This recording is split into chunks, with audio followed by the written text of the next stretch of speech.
सुप्रभात। मैं Satyendra Kumar Singh, ex principal Assam rifles school.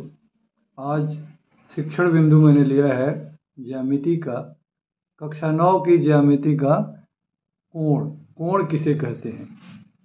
तो जब कोई दो किरणें किसी एक एंड पॉइंट से, अंत बिंदु से दो किरणें निकलती हैं, तो वो दोनों किरणें अपने बीच में एक जगह, एक स्पेस बनाती हैं जिसे हम कोण कहते हैं। वो कोण बनाती हैं और उन दोनों किरणों को उनकी भुजाएं कहते हैं, कोण की भुजाएं कहते हैं, आर्म्स और साइड्स ऑफ द एंगल।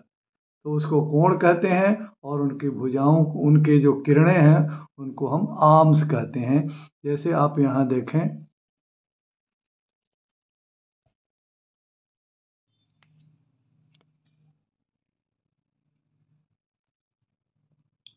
जैसे आप इस चित्र में देखें, ये अंत बिंदु है, एंड पॉइंट है। यहाँ से दो किरणें निकले, एक किरण है OA और दूसरी किरण OB। तो O is the end point, O अंत बिंदु है जहाँ से दो किरणें निकल रही हैं।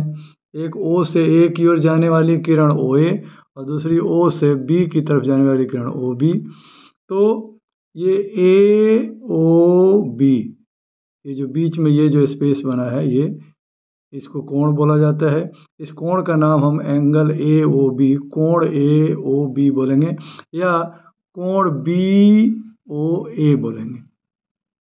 शॉर्ट में कहीं कहीं कोण O भी बोल देते हैं, लेकिन कई बार एक ही एंड पॉइंट से दो तीन कोण बन जाता है। तो आपको किसी कोण का नामांकन करने के लिए कम से कम दो साइड्स, कम से कम 3 अक्षर का प्रयोग करके कोण बताना पड़ेगा। जैसे कोण BOA बोलेंगे या कोण AOB बोलेंगे।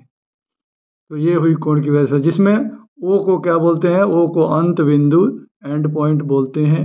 OA को इसकी साइड या आर्म्स बोलते हैं, भुजा कहते हैं जिसे, और OB को भी एंगल की, कोण की भुजा कहते हैं। तो एक कोण की दो भुजाएं हैं। इस जो O है, एंड पॉइंट है जहाँ दोनों कोण मिलते हैं, इसको शीर्ष बोलते हैं, वर्टेक्स ऑफ द एंगल, शीर्ष।